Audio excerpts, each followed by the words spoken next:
Live from the 607, it's the Ocho Duro Parlay Hour, where we're talking everything movies, TV, comics, and entertainment.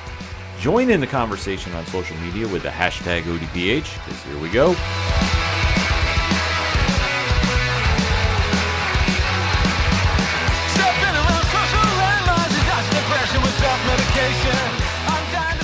Welcome to an all-new edition of the ODPH podcast, better known as the Ocho Duro Parlay Hour. What's happening, everybody? Thank you so much for joining us this week. My name is Ken M. Joining me in studio, as always, you know him.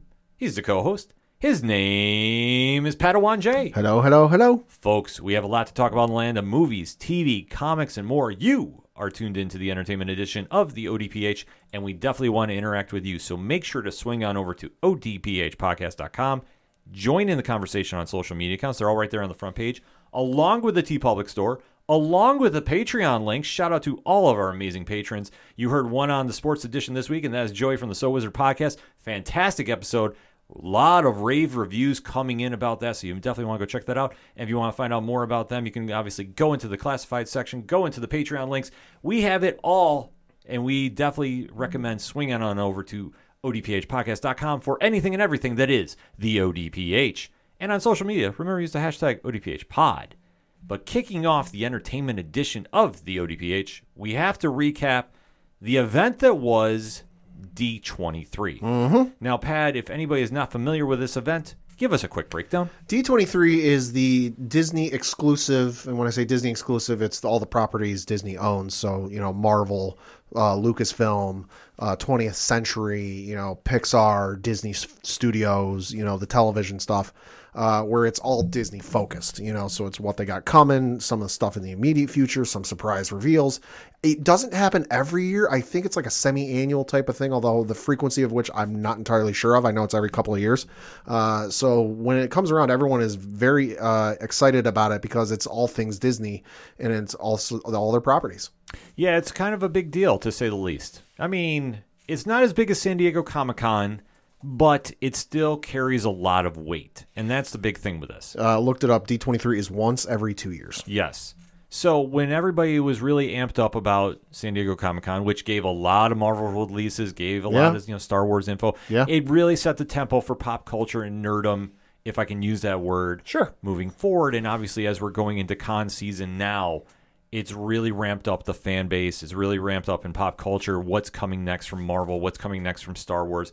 So when D23 happens, it is a must-watch event. Now, there was a lot of news that came out. Yeah, there was. So we are going to break down what we think is the big takeaways from this event. So, Pad, kick us off. Going to start off with some video game stuff before we get into some of the major news, because there was a video games panel that took place on the first day. And two of the ones that jumped out to us, first of all, was we got a release date for at least part of the Midnight Suns upcoming video game. And I say part because some versions are coming at a later date. So what we found out is that and I'm reading off an article from Marvel.com. It says, quote, as part of D23 Expo 2022, 2K and Marvel Entertainment released a new gameplay trailer and shared that Marvel's Midnight Suns will launch on December 2nd for Windows PC, Xbox Series X/S, and PlayStation 5, with launch timing for Xbox One, PlayStation 4, and Nintendo Switch coming at a later date. And they did give off a trailer for it. I believe it was, at least from my recollection, the first gameplay trailer we've actually seen from it. Yes. And I got to say, how initially going into this, I was excited.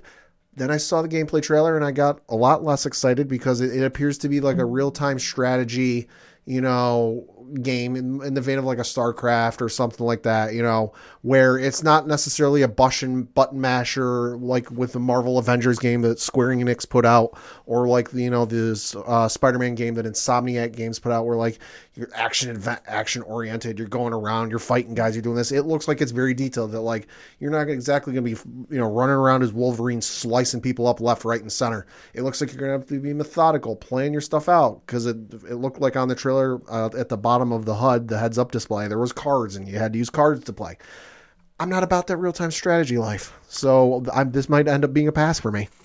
I am leaning towards yes with this because I am not a super big fan of the real-time strategy, but I'm a big Marvel fan. So if anything would make me want to give it a shot, Sure. it's this. And obviously with the Midnight Suns, it's going to be interesting to see how this comes about, because if you know the comics, Midnight Suns has a lot of different meanings. Obviously in the 90s, it was the flagship banner for the Ghost Rider-centric comics, the horror comics that they were doing, the supernatural, like Night Stalkers, Morbius. Yes, folks, Morbius had his own singles run in the 90s before the Epic movie, and I will just use Epic, depending on if you loved it or hate it.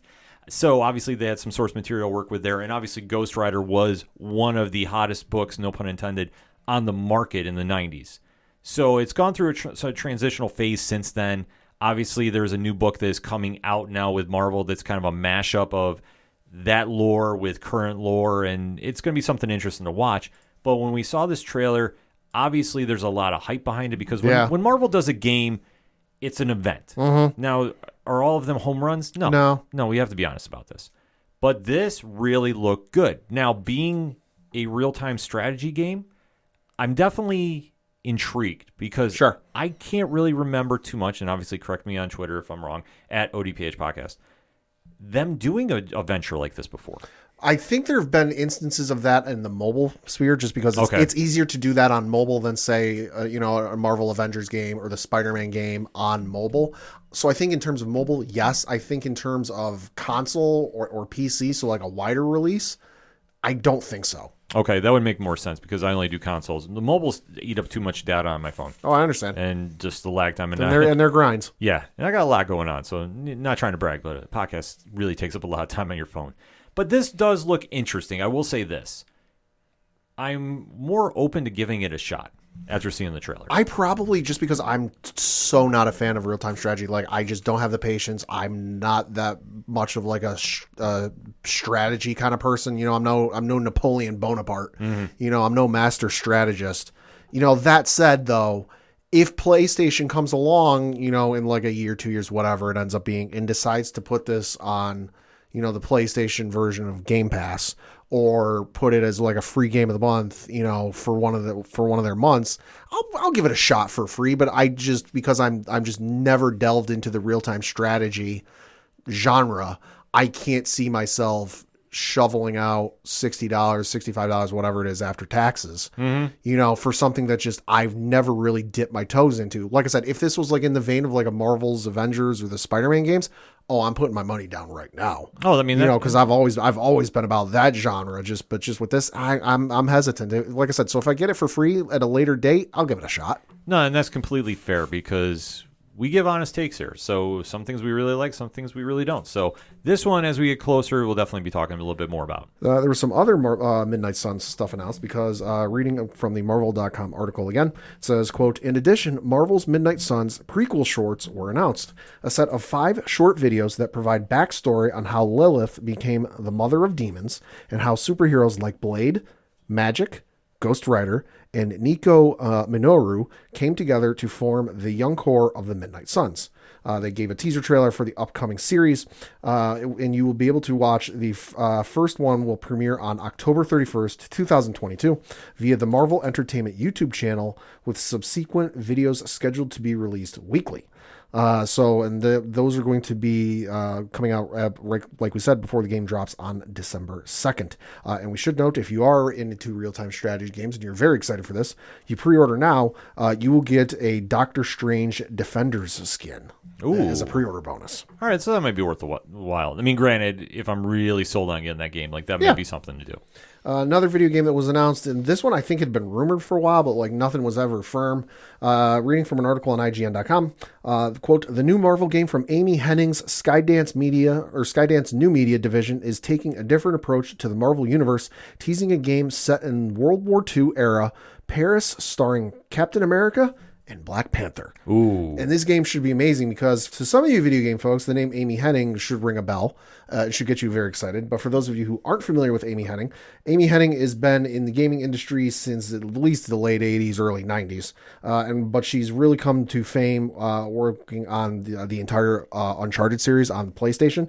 She was the creative director and writer for Drake's Uncharted, Drake's Fortune, Uncharted 2, Among Thieves, Uncharted 3, Drake's Deception. She was a story consultant for the PlayStation Vita Uncharted Golden Abyss. And then she also did she was a writer for Battlefield Hardline and then a writer for Forspoken from Square Enix. So she does a lot of good stuff, I would say, especially in recent years, the Uncharted games. Top notch. Yes. The article goes on to say, quote, in a moody cinematic trailer set to Vera Lynn's We'll Meet Again, it's not until the end we see Captain America's iconic shield and a brief glimpse of Cap and Black Panther facing off. The words King, Captain, Soldier, Spy then flash across the screen before the trailer ends with a shadowy look of our heroes. The teaser implies the game will take place across 2 locations, likely Paris and Wakanda, and star 4 heroes. While 2 of them will be Captain America and Black Panther, we also get a look at Howling Commandos member Gabriel Jones and Nanalai, the leader of the Wakandan spy network. Other than a few Easter eggs, Hydra Notebook? Skydance Media looks to be keeping plot details under wraps. I am very excited for this because, like I said, there's been a Captain America game rumored for a little while now. Yeah, for a long time now. And the fact that we're actually getting it, it's from Amy Hennig, and the work she's done on the Uncharted franchise is awesome. If you own a PlayStation 5, seriously go buy the Drake's collection, which is 1, 2, and 3. Mm-hmm. It's fantastic games. It's literally like a movie in a video game. So the fact she's working on this, it's going to be Black Panther and Captain America, which obviously if it's World War II, this isn't T'Challa. This is going to be his grandfather. Mm-hmm. In Paris, World War II, fucking give it to me. Yeah, I think this is a great concept to do. Obviously, going into the World War II era with Captain America and Black Panther and really having a fun time with the story. This is kind of an open playbook. We really don't have a lot of source material to really work off, if any at all. So the fact they want to go and do this route, I think this is great, and I think that you can definitely go into a lot of different directions. Mm-hmm. I don't know if they would do anything with like the Invaders, because obviously we're talking Bucky, the robotic Human Torch, Namor. So, I mean, there is some possibilities they could do. Not saying this is going to happen, but if I'm fanboy casting, I wouldn't mind seeing this. There's only one bit of source material I would say they have to recreate, much in the same way when it came out that, oh, hey, all 3 Spider-Man are in No Way Home. We all know, like, at some point they're going to do the meme. There's one thing they have to recreate with this game, and it's a certain iconic comic cover with Captain America in World War II punching a certain someone in World War II. I would be so down for that. They need to recreate that in the video game because, let's face it, who isn't going to want to do that? Oh, my God, yes. And if you know the cover I'm talking about, well, you know. Give it to me. That needs to happen. That needs to happen. Otherwise, I'm not going to pick up the game. I'm going to put that out there right now. Him punching Hitler? Yeah. Fuck yeah. That'd be awesome. And now switching over to kind of the meat and potatoes, I guess you could say, of the D23. I'm reading from an article on Deadline.com, which is thank you Deadline.com for a very easy, I don't have to have 900 tabs open to find out everything and recap everything. They've got it listed here. I'm going to be going in category order, I guess you could say. So I'm going to be going from film into some of the animated stuff into television. So if I jump around and, well, they announced some of this stuff at the same time, why aren't you? Listen, I'm just going by the article for simplicity's sake. Starting with live action film, and specifically Marvel, Ant-Man and the Wasp, Quantumania. It says, quote, the crowd saw new footage from the threequel starring Paul Rudd, Catherine Newton, Evangeline Lilly, and Jonathan Majors. It opens February 17th in theaters. This is one of my gripes I'm going to get out of the way right now with Marvel. If you had to tell me who won D23, not Marvel. They were keeping a lot of stuff to the crowd that was in attendance and not putting it online, which I understand, but like for some of it, it's not in the immediate future. So like you can give us something. I think, we'll break it down via project they announced. I think with Ant-Man, and especially we know Kang is officially debuting there. Mm-hmm. I think they're trying to hide everything they can right now to make a very big social impact on pop culture when they do it. I think they're waiting for... I just don't know what event, though, at this stage. Would they do it at New York Comic Con? Sure. We don't know. We know Marvel is back there. And anything involving the MCU at NYCC, we really haven't seen a lot, if ever, to be honest. I mean, it's more featured for the TV shows and the animation projects. So maybe they're going there with it. But I do agree with you. I thought that we were hearing a lot of rumblings about what was coming out. And I think that San Diego Comic-Con and what they did at Hall H got everybody too hyped up.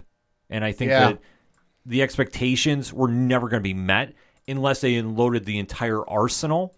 And I think they're just really being very careful with what they're doing here, because with new projects coming out on Disney Plus, and obviously the next movie coming out is Wakanda Forever. Yep. They're not trying to have anything steal the spotlight right now. So they're being very coy about it.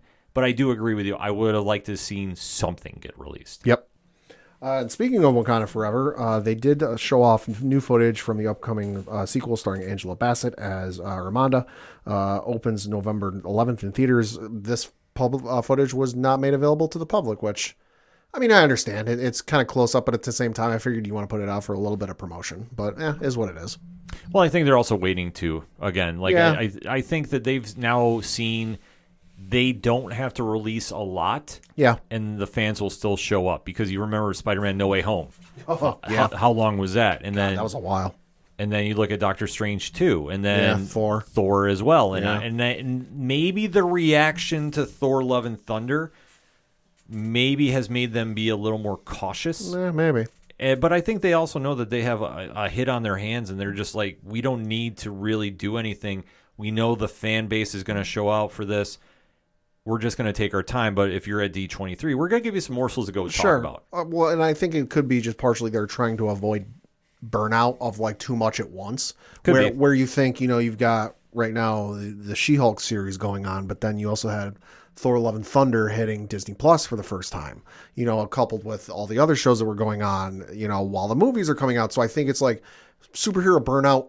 It hasn't happened for the public at large with like, the numbers are going down. People aren't seeing it as much. But I think just from a perspective of we don't want to overwhelm people, because the diehards will be there and we ain't got to worry about them. But for the folks that like tune in casually, we don't want to have them tune out and go, okay, I'm out. There's too much at once. I can't keep up. This, that, and the other. Like, just give it to them in doses. Yeah. Sticking with some of the other movies, Captain America: New World Order. We got a cool look at the what is it, like a poster, title card, whatever you want to call it. And we also found out that Shira Haas and Tim Blake Nelson have joined the cast of the sequel starring Anthony Mackie. It arrives in theaters on May 3rd, 2024. And why do I bring up Tim Blake Nelson, Ken? That's because he is reprising his role as Samuel Stearns, a.k.a. the leader, which he played in The Incredible Hulk. This is brilliant. I'm all in on, not that I wasn't already all in on this movie, because I think Anthony Mackie being Captain America, you already had my ticket money.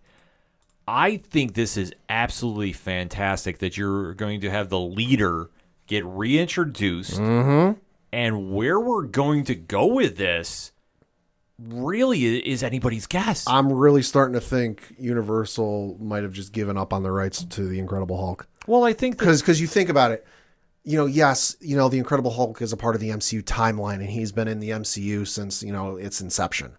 But up until Shang-Chi, we in the scene with the Abomination, there was never a mention of either of those two movies, in the MCU. Like they acknowledge, they're in the timeline, whatever. But like you never heard a mention of the character other than the one general who was in a bonus scene who appeared later.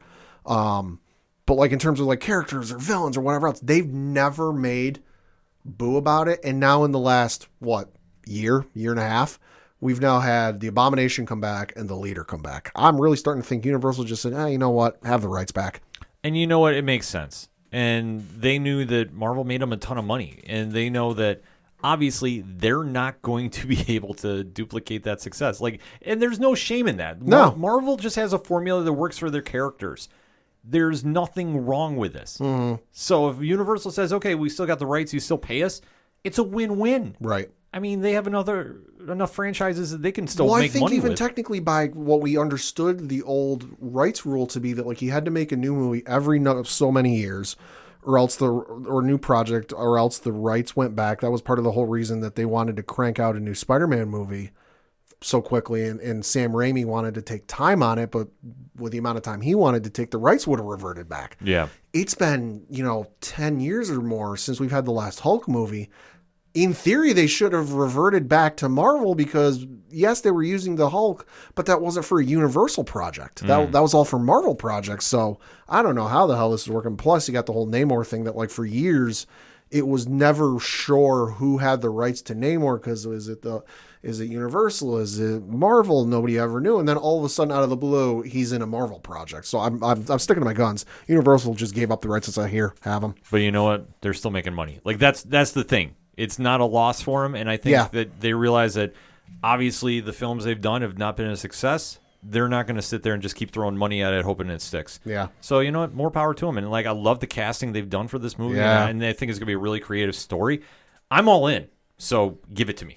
In terms of Fantastic Four, Kevin Feige did confirm that Matt Shakman, who directed several of the episodes for WandaVision, is going to be the director of the upcoming Fantastic Four film, which is scheduled to hit theaters in November of 2024.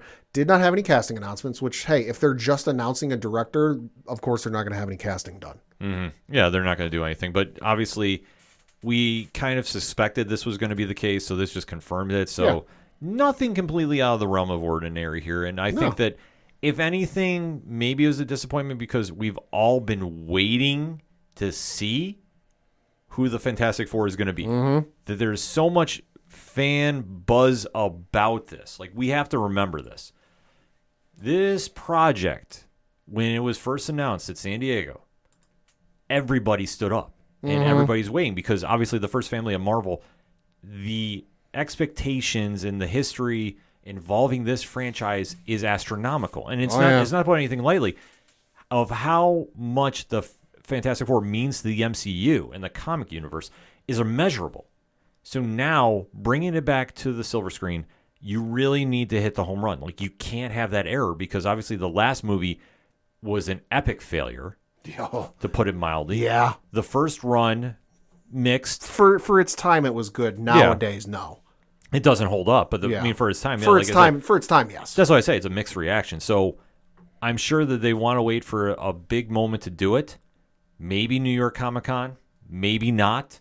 But I think they're going to take their time to really announce everything and get going on it because they know the gravity of the situation going on here. Well, and plus you got to figure if it's coming out, if it hits its release date of November of 2024, it's September of 2022. We're still a little over 2 years away from that. They're ballpark not going to start filming until maybe the middle of next year. Yeah. Or like the early third, middle part of next year. So I would not expect to hear anything until maybe San Diego next year. Mm-hmm. And that's just a guess. I don't know anything. I haven't been told anything. But if just thinking about it logically, if it comes out in November of 24, you're not gonna start filming until some point next year. So you're not gonna wait.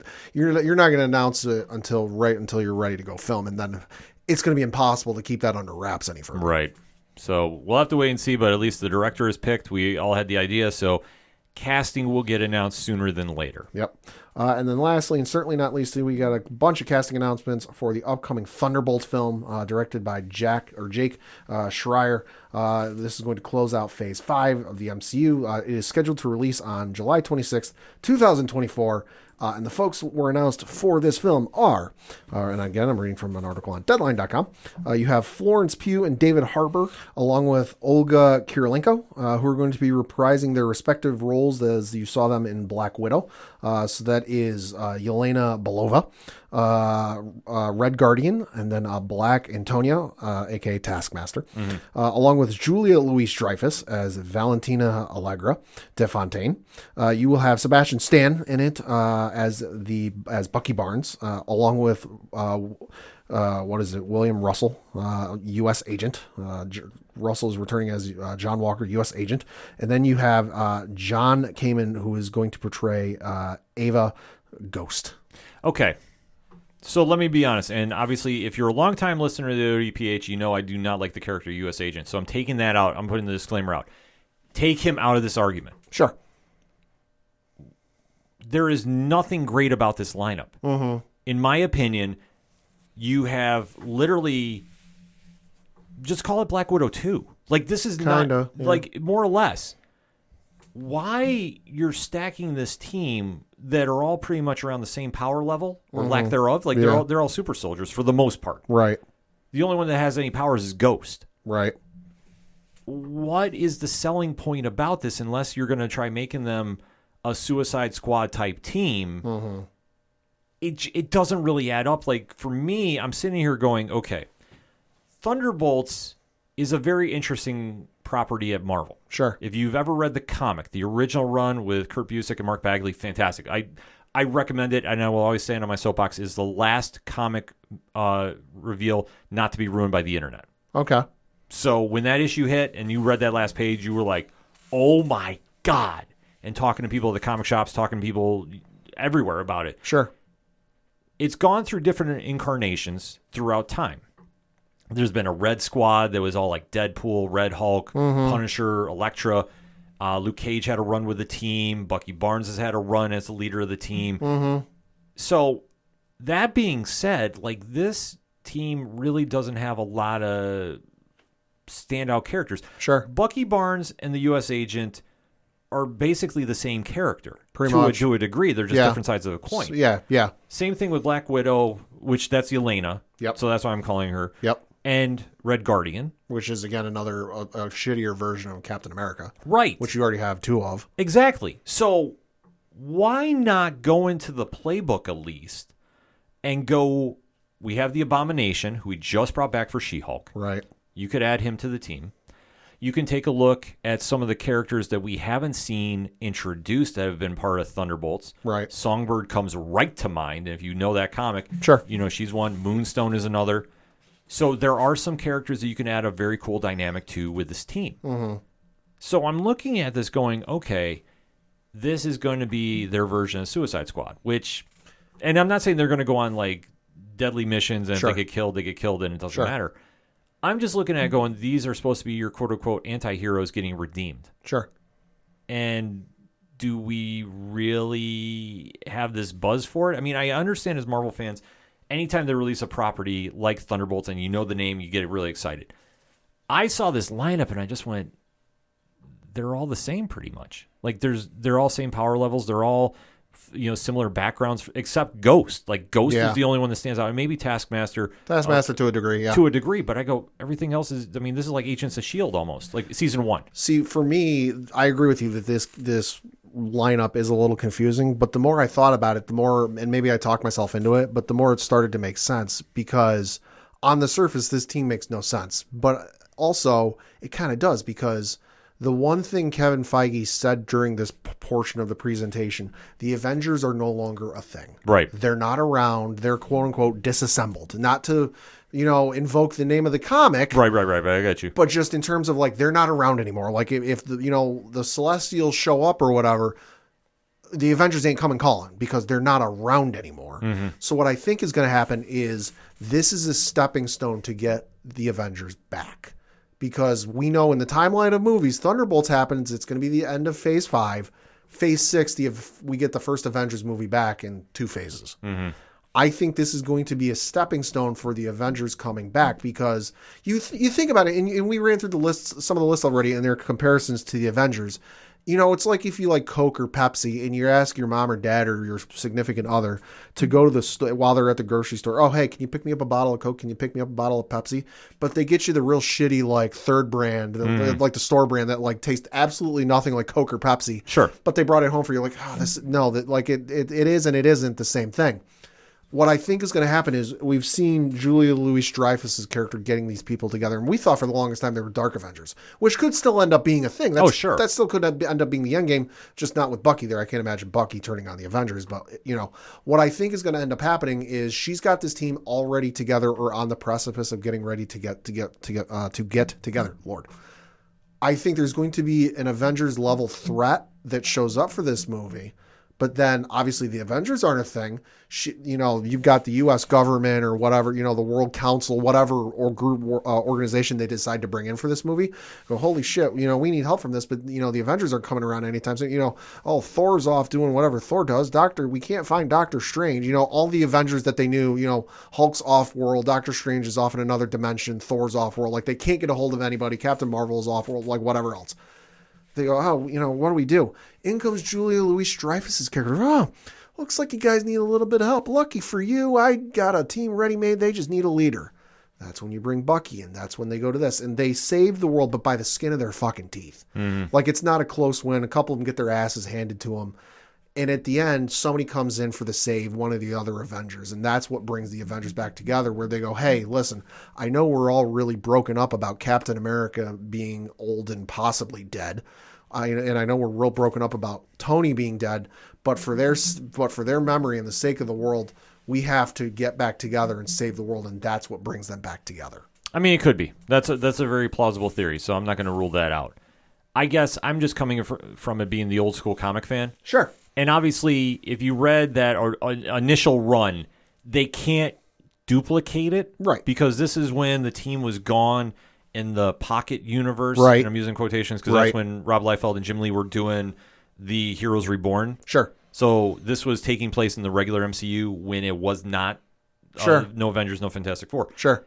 So if you try doing that and you try flipping and like take elements from that, sure, you can. But like I say, I'm just looking at it going, you need to either add some more members or you really got to do something really creative with the story. Because like I say, I'll still go see it. Oh, yeah. But I'm not super amped up right now because for me, I would just call it Black Widow 2. Like this, I don't really, when I look at this team, I don't go Thunderbolts. Sure.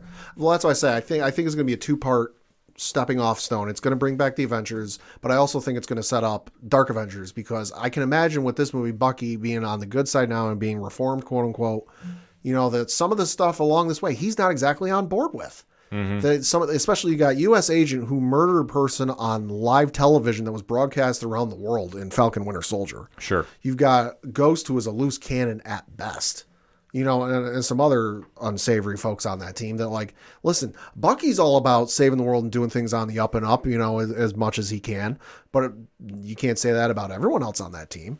So I can imagine that once this happens, something comes along down the road in the movie that like, oh, hey, shit's hitting the fan. He doesn't agree with it. He knows they need help. Puts in a call. Oh, who comes in to help save the day? Falcon, or something else. And that's when they realize, hey, we got to get shit back together. So it brings back the Avengers, but then also for the future because they get pissed off. Oh, we could have done this. Why did you do this? Blah, blah, blah. Dark Avengers. I hope so. Because honestly, I'm looking at this lineup. I'm just going, okay, I really need to get wowed to really be excited about this. Because right now I'm just going, meh. I would have casted some new faces in the MCU. Mm-hmm. Like you could even use Ares. I mean, obviously he's just reappeared in the Punisher comic they're doing currently, but you could have tried doing the Dark Avengers, like somebody on the Thor level to balance out there, or even Hercules, who they just introduced in Thor: Love and Thunder. Like that would have been a better segue. And I'm even curious, where is Daniel Bruhl in all this, aka Baron Zemo? Yeah, because if you know Thunderbolts, he is synonymous with Thunderbolts. There and with great reason. He might be in the movie, just not a part of the team yet.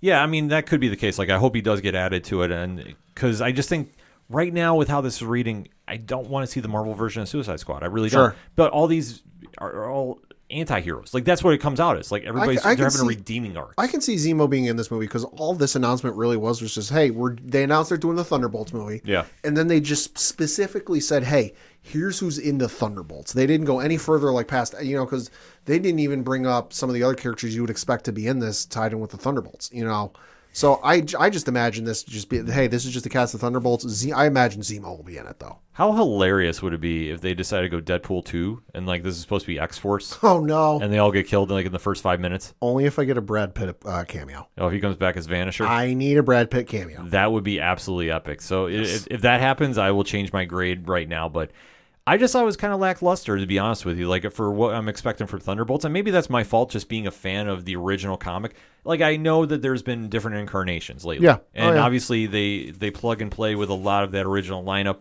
with other anti-heroes and really try making redeeming stuff. So yeah, maybe I'll be pleasantly surprised. Maybe Pat will be right about this. And I know, Pat, I legit hope you are. Like, I want to like this movie. I'm not going in to completely rip on it. I can't imagine them doing like a Suicide Squad ripoff. I just the way Marvel works and how one step leads to the next, even if you don't see it, I imagine this is going to be a stepping stone to future stuff. I just hope so. Like that's my only fear with this, because otherwise I'm going like, why are we even going back to this? Like, we already had this movie. Marvel could do so much better, especially if they went to the comic source material for this. That's just my take with it. But I digress. That was it for the Marvel films. Switching over to the Lucasfilm side of things in movies, there was no Star Wars movies unveiled, shockingly. Yeah, I was going to say. Yeah, really. However, we did get some news for Indiana Jones 5. They did show a trailer for the crowd for the 5th installment of the franchise. Harrison Ford did come out and address the room, and he did confirm that this is going to be his last time playing the archaeologist, saying, quote, "I'm done.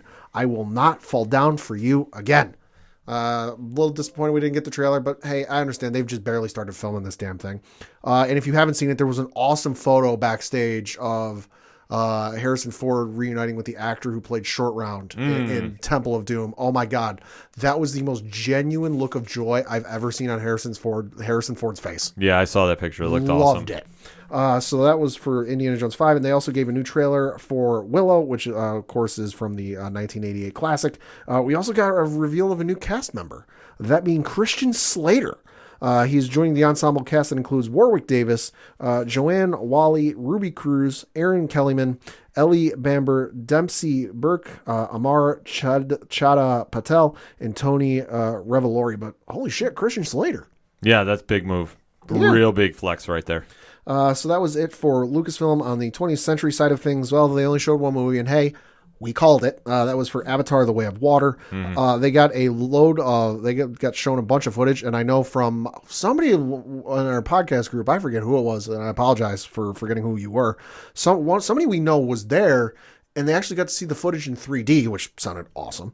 And then he did say that he being James Cameron did say that there is going to be like an upgraded, to 4K, whatever, because 4K didn't exist when the first movie came out. Yeah. There's going to be like a 4K re-release of the first Avatar film, which is why it got pulled from Disney Plus, I believe. It's not on Disney Plus anymore because they're going to put out a 4K version. But there's going to be a theatrical re-release of the first one. The second one's going to come out in theaters at the end of this year. And then also, I want to say James Cameron confirmed that he's already started work on like 3 and 4. Jesus Christ. Which, hey, kudos to you. You're not waiting 10 years for the next one. Yeah. Yeah. I wish I could get excited about it. I really do, but Switching over to the Disney live action side of things, there was a title announcement for the prequel to the Lion King live action film. It's titled Mufasa, The Lion King. There was a sneak peek shown in the room. It will be released in 2024. Not sure how I feel about this. I mean, you don't really get much from the animated movies. There never really was much of a prequel. There was sequels.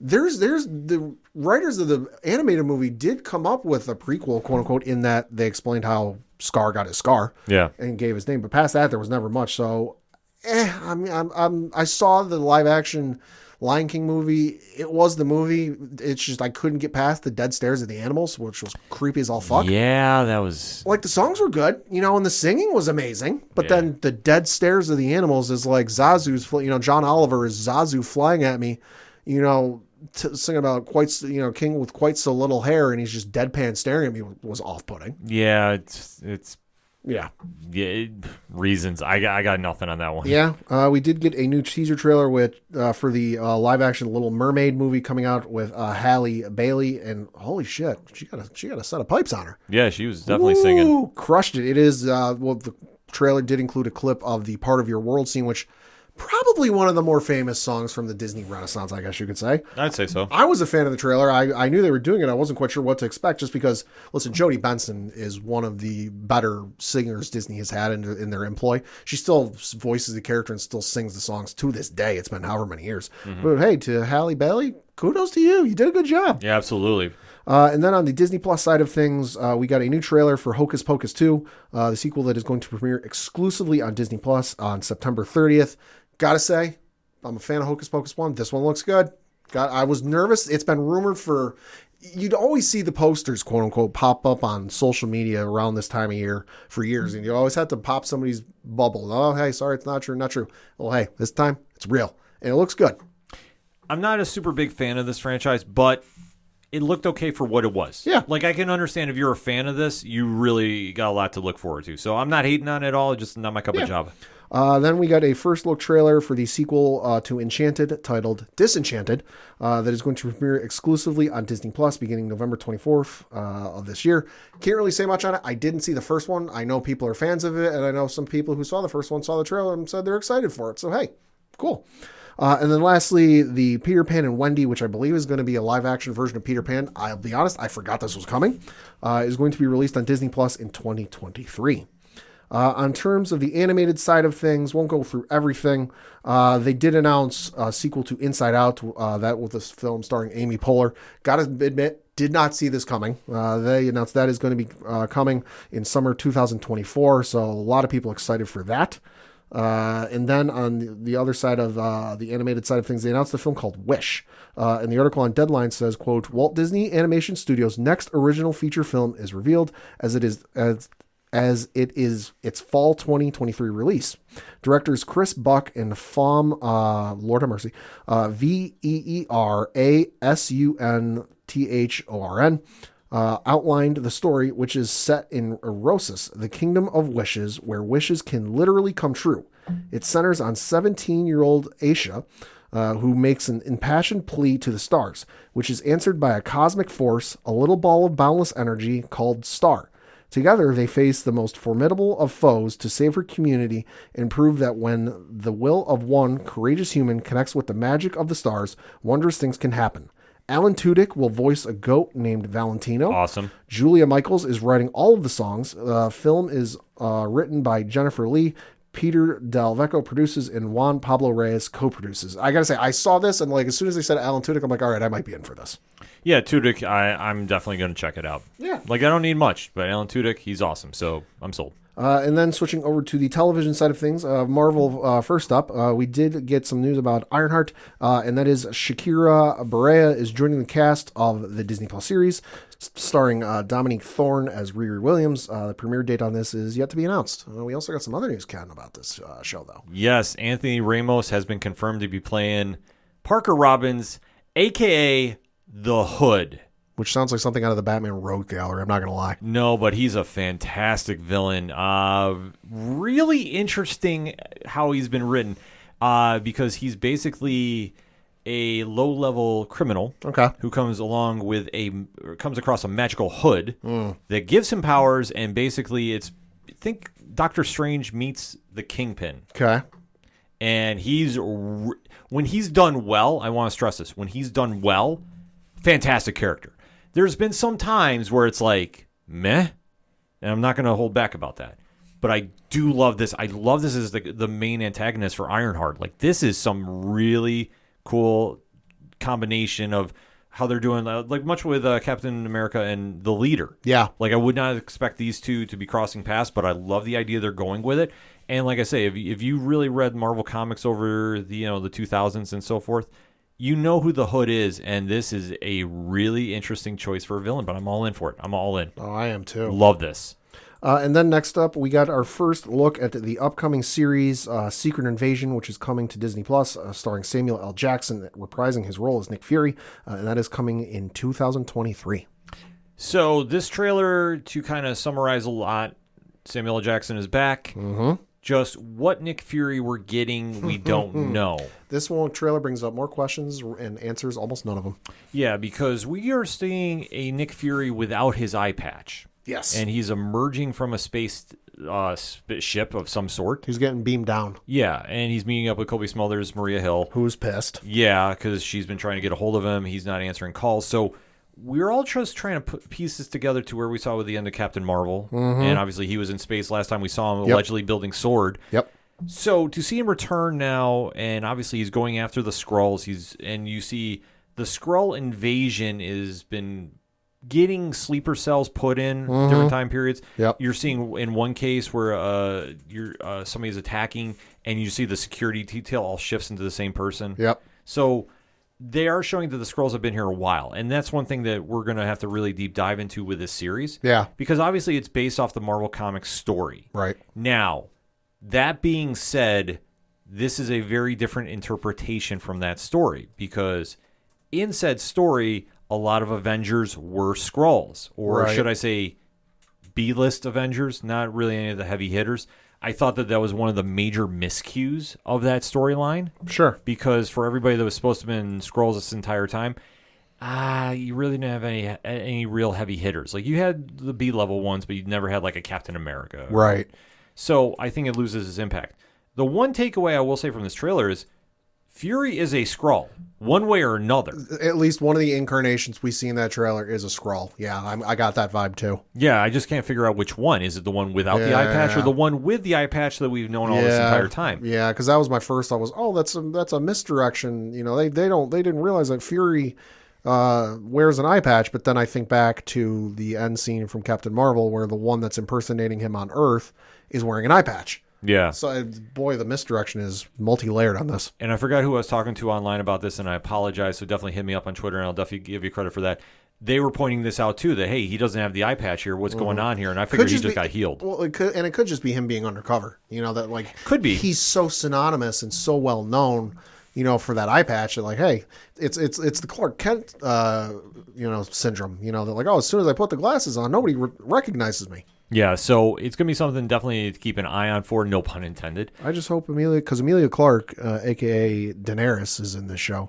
I hope she's not evil. I want her to be like a recurring character in the Marvel Cinematic Universe. See, I think that she might be the queen of Skrulls.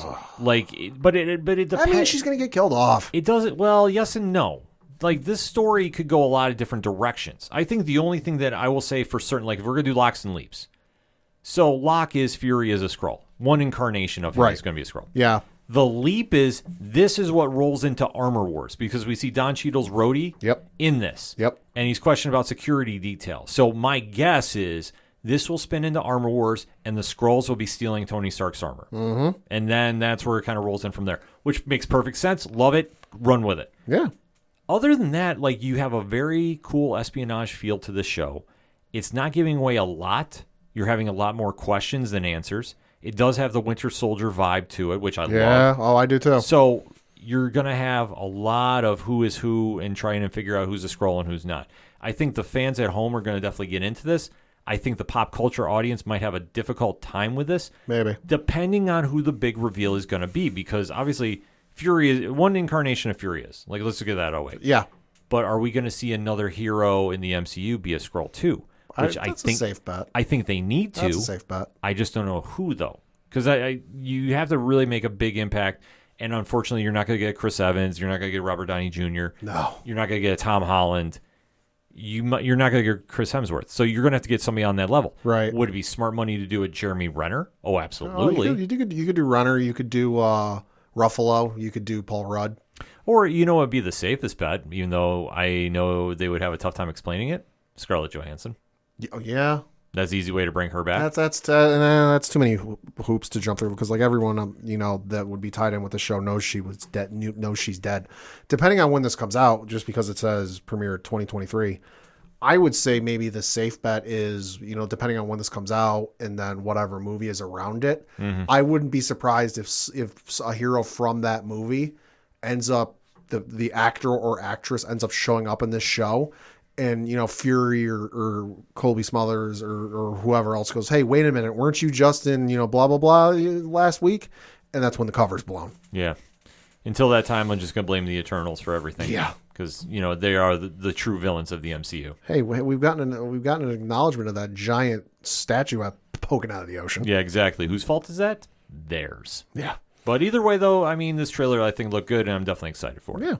Yeah. They did give us some news, speaking of Armor Wars. Don Cheadle is reprising his role as Colonel James Rhodes in a standalone series that will show the character in a whole new light with a premiere date to be announced. Yeah, so I think they're obviously going to tie it into it. And if you know the Armor Wars story from the comics, Tony Stark's technology was stolen from him. He had to go fight it back, and it's a very cool story. It's one of the better Iron Man stories of the early 80s, so I will definitely give it its props for that. Yeah. And then also, sticking with the television stuff, we got some news about Loki. Ki Hu Kwan joins the season 2 cast of Disney Plus series starring Tom Hiddleston, Owen Wilson, and Sophia Di Martino. Production is underway, but we do not have a premiere date. And this is the reason. So he played Short Round in Indiana Jones and the Temple of Doom. This is the reason he was backstage. Oh, cool. This is the reason he's backstage. He's joining the Marvel Cinematic Universe, and I am all for this. He's a great actor, and all I got to say to this is hold on to your potatoes. Yeah, absolutely. So definitely have to wait to see what's going on, but Loki 2 has definitely got the buzz around it. I mean, nobody knows what to expect, and that's one thing I love about it. Yeah. And then we got some info about the upcoming Echo series. The article on Deadline.com says, quote, cast members Alakwa Cox, Vincent D'Onofrio, Devery Jacobs, Graham Greene, Cody Lightning, and Chasky Spencer hosted a special look at the upcoming series that also stars Tantu Cardinal and Zahn McLaren. A premiere date is to be announced. Also out there, Charlie Cox. Yeah, this one obviously is going to be the gateway from the Netflix characters to come over. So we do know D'Onofrio is back, so he was not killed off at the end of Hawkeye. Yeah. And I hear he's going to be wearing an eye patch. I don't exactly know what I feel about that, but I don't care. It's D'Onofrio, so let him just be Wilson Fisk, and I'm good with this.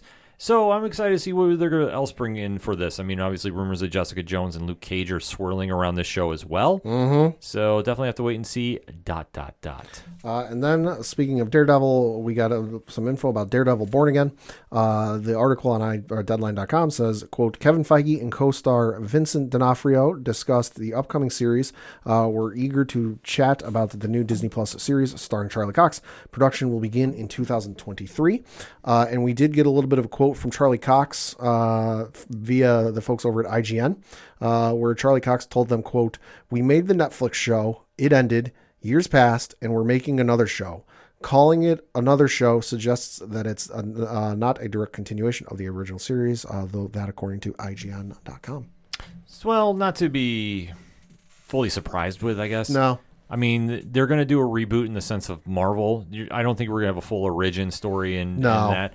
But I think they're just going to just say, listen, it's an open playbook. We're just going to go right in. Everything that you knew over there is not happening here. Yeah, I think the main thing Charlie Cox wanted across it, like he even said, quote, this is season 1. It's not season 4. Yeah, so I think that's a good thing to do. So obviously, when they get really deep diving into this, you're going to see more of the traditional comic Daredevil. Like I say, more of the Mark Waid written Daredevil, which is fine. Because, I mean, that's more or less his origins before the 80s and Frank Miller. So I'm okay with, I'd be perfectly fine with this. I'm just happy Daredevil's back. Oh, yeah.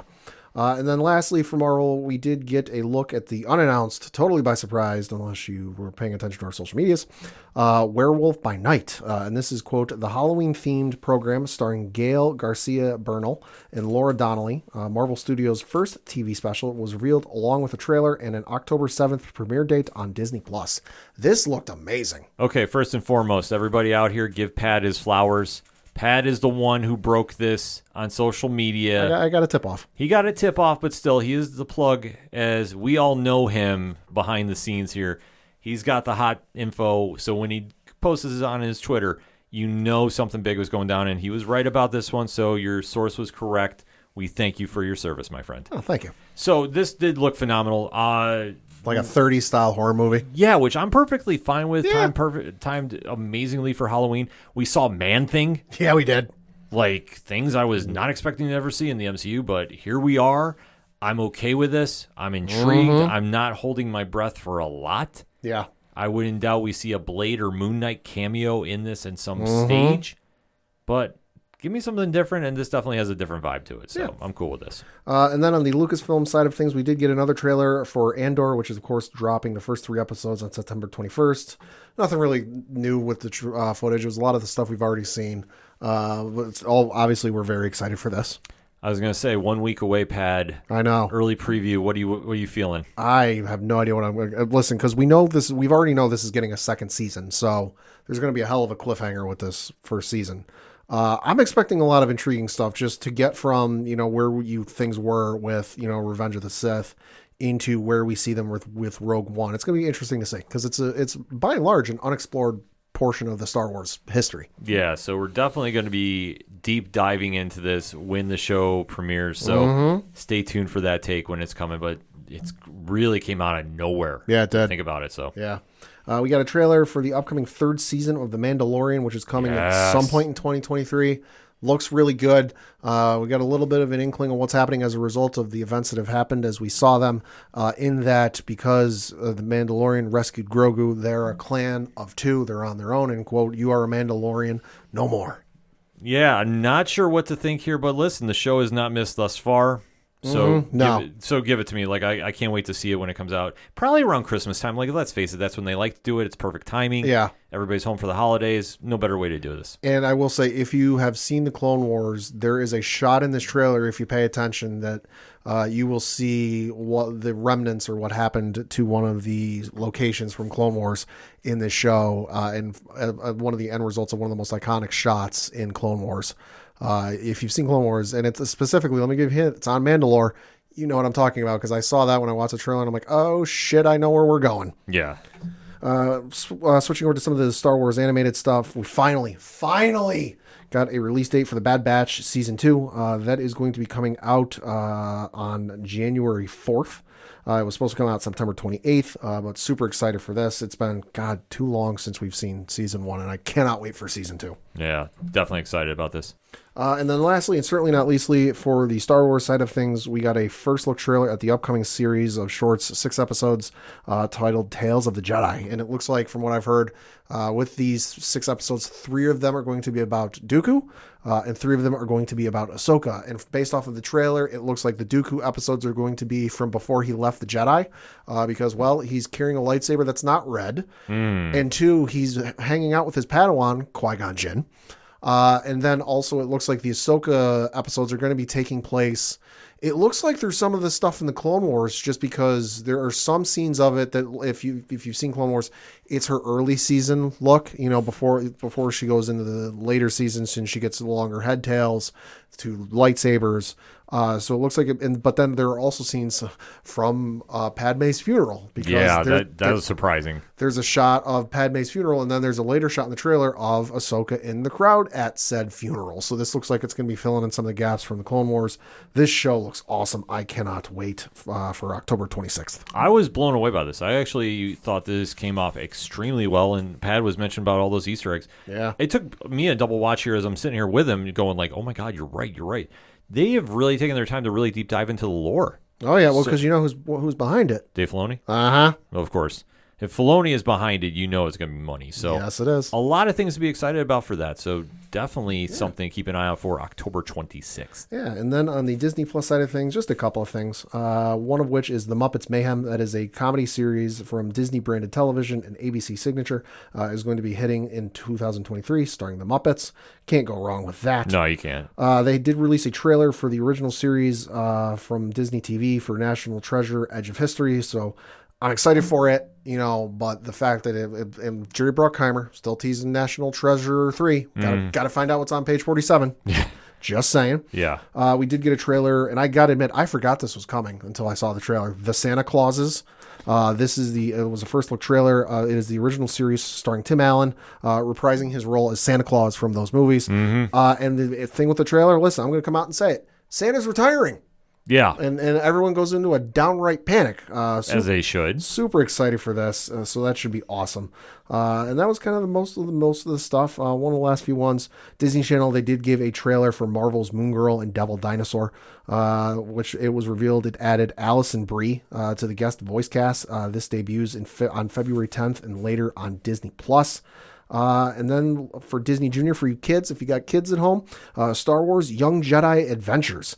Jamal Avery Jr. and Emma Berman have joined the cast of the animated series from Lucasfilm that will premiere in 2023. So a lot of good stuff coming out. A lot of good stuff. I mean, I guess in closing with it, D23 delivered.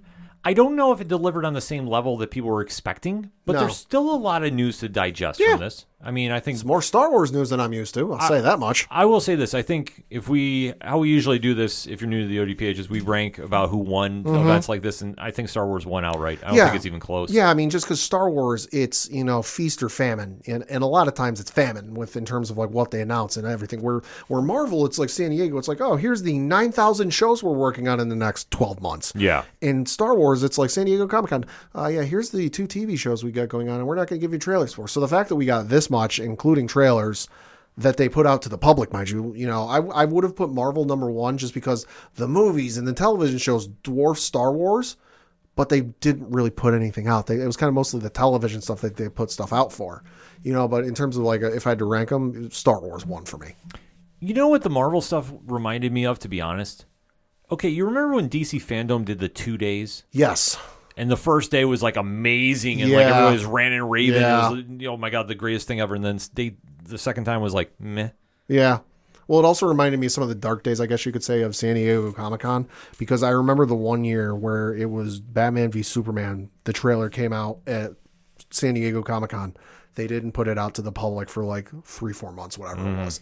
And then they put out an Avengers movie. I can't remember if it was Age of Ultron or something else, but there was an Avengers movie or a big Marvel movie coming out that, again, they put out the trailer at San Diego Comic-Con and then they never put it out to the public. You know, it felt like the dark days of that again. It kind of did, and that's why I say, like, I think that with D23, they gave enough for the people in attendance. Yeah. And they really weren't going for the pop culture audience.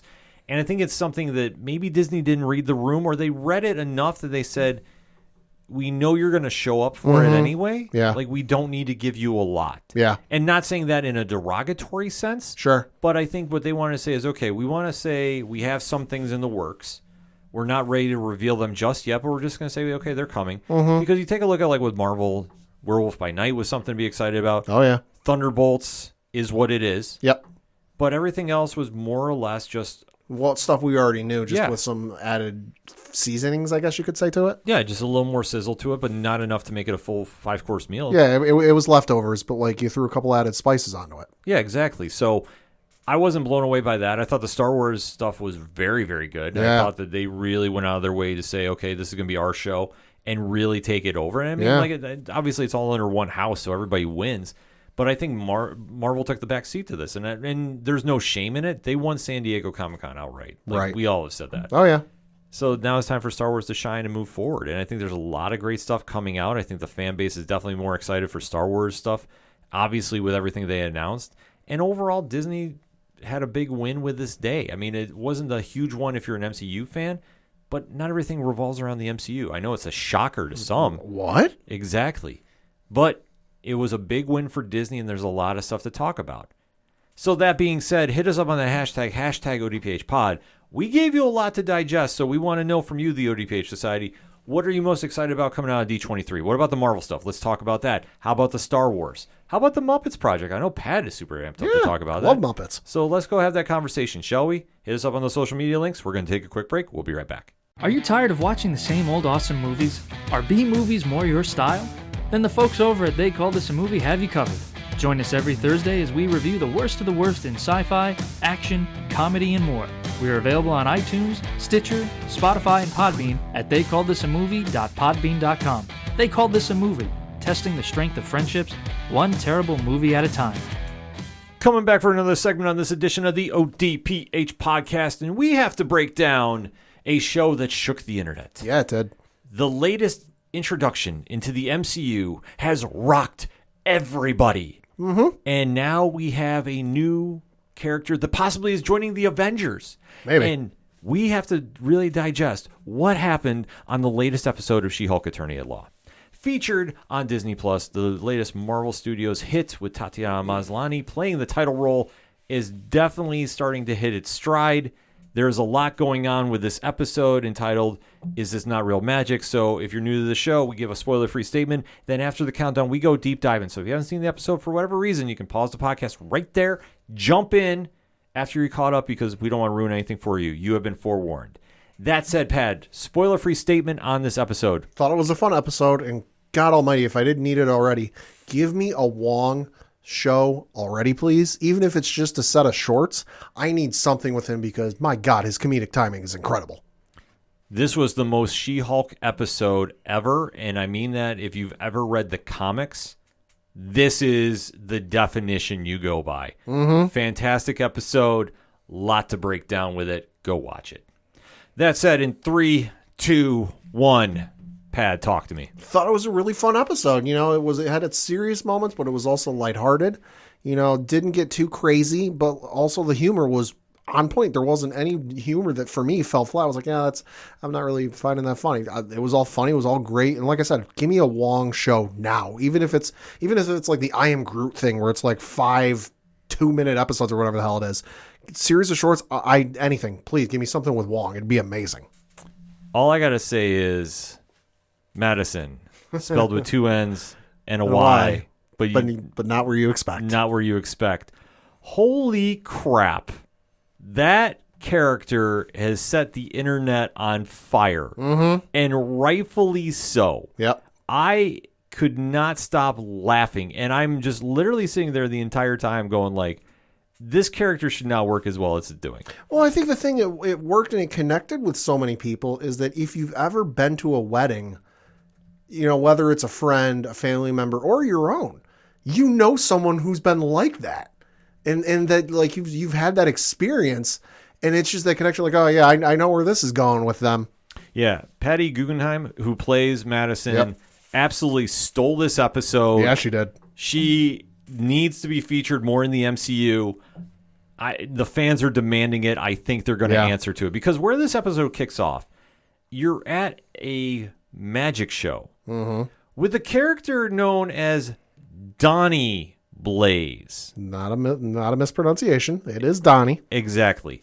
And you're seeing he's not exactly a David Copperfield or what's his name? Chris Angel? Chris Angel, yeah. So he's kind of a C-list magician at best. Yeah. But he is able to cast a little spell about doing some teleportation that we've seen before. Uh-huh. Out of who, Pat? Well, Benedict Wong, Wong, and then also Doctor Strange. Yes. So we've kind of seen this spell used before. Yep. And as he calls somebody up on stage, the one and only Madison, who is very much enjoying the beverages of the night, he winds up sending her into another dimension. Yep. And this breaks all types of cardinal rules. Yep. Because when Madison reappears, she winds up going to Kamartaj, the home of the Sorcerer Supreme at the moment. She ends up in his living room as he's sitting there watching The Sopranos. Yes, folks, The Sopranos is canon in the MCU. I love it. I so love it. Oh, I marked out. Yeah, and then the back and forth between them, and she's ruining the episode for him. Wong realizes what happens. And ruin the episode for me too, you bastard. Yeah.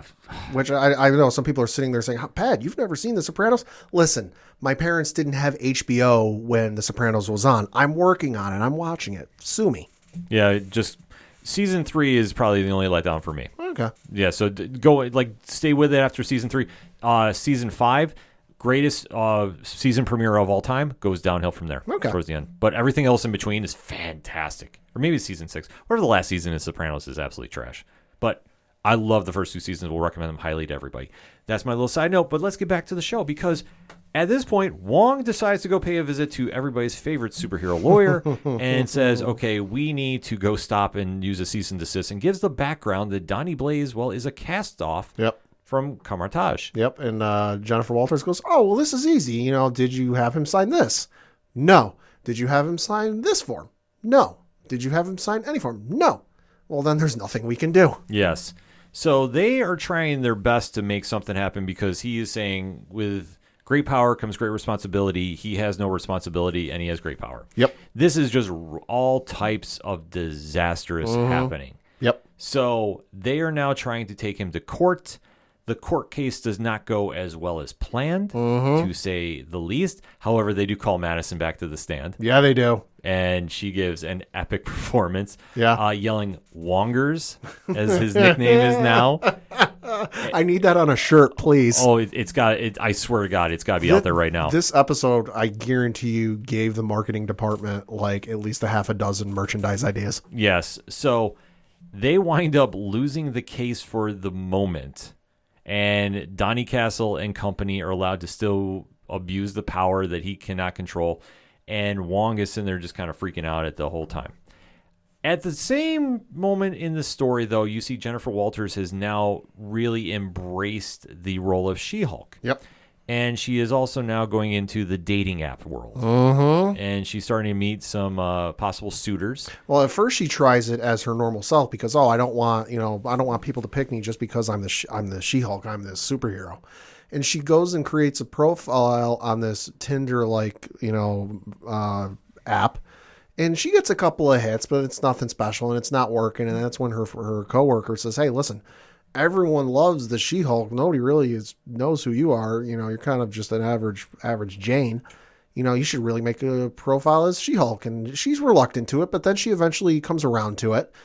and she makes the profile or recreates whatever she does, and posts the picture and activates it. And then her phone just starts going off incessantly, and they show you a shot of the screen, and just the number of matches are shooting through the roof. Mm-hmm.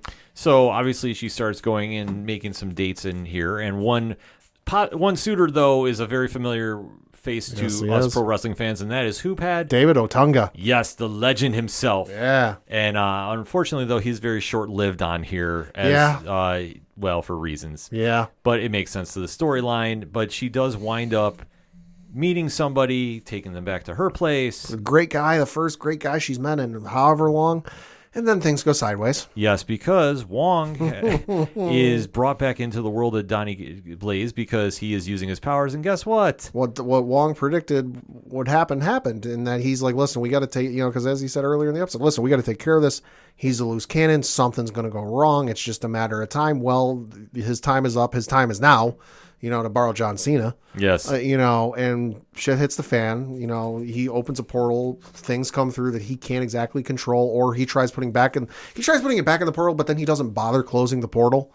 And they come back through. All hell breaks loose, and then he opens the portal to Karamatage and goes, Wong, I need help. Yes. So now Wong has to go recruit She-Hulk from her date to go and stop these demons that are terrorizing the Magic Group.